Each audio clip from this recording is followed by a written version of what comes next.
ازيكم عاملين ايه؟ يا رب تكونوا بخير. النهارده ان شاء الله هنعمل مع بعض الرقاق الطري الفلاحي.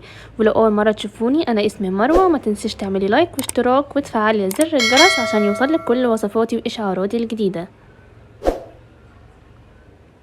عندي كيلو من الدقيق متعدد الاستخدامات، يكون منخول كويس. هحط عليه رشه ملح، وهحط عليه معلقه كبيره من السكر،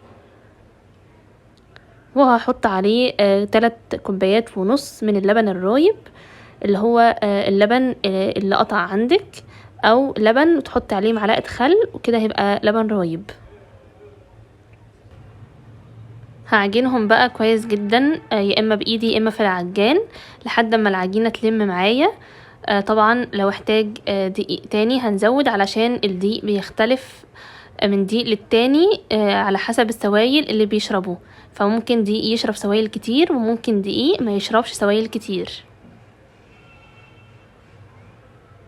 هفضل بقى اعجن كده كويس جدا لحد ما العجينه تلم معايا. اول لما تلم معايا هبتدي احط كوبايه بالظبط من السمنه البلدي، وممكن كمان احط معلقتين من القشطه. طبعا المكونات كلها تكون بحراره الغرفه. هعجنهم بقى كويس جدا. السمنه هنا هلاقي العجينه بتقطع، طبعا لازم تقطع، وبعد كده بقى هفضل الم فيها لحد ما توصل للقوام ده. هكورها على طول كور صغيرة من غير ما اسيبها ترتاح، يعني كل كورة طبعا يعني قد الليمونة الكبيرة كده شوية. وكل كورة هكورها هحطها على صينية فيها دقيق، وهغطيها فوطة علشان وش العجينة ما يشققش او ما ينشفش. بعد بقى ما اخلص الكمية كلها هسيبهم يرتاحوا من ربع ساعة لنص ساعة، وهبتدي افرد من اول كورة انا عجنتها. يعني اول كورة انا كورتها هي دي اللي هفردها.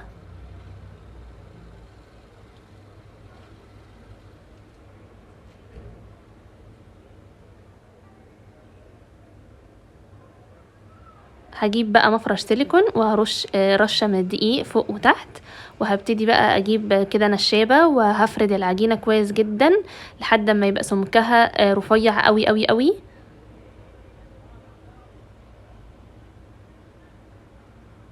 طبعا طالما هي ارتاحت هتلاقيها بتتفرد معاكي بكل سهولة زي ما انتوا شايفين كده.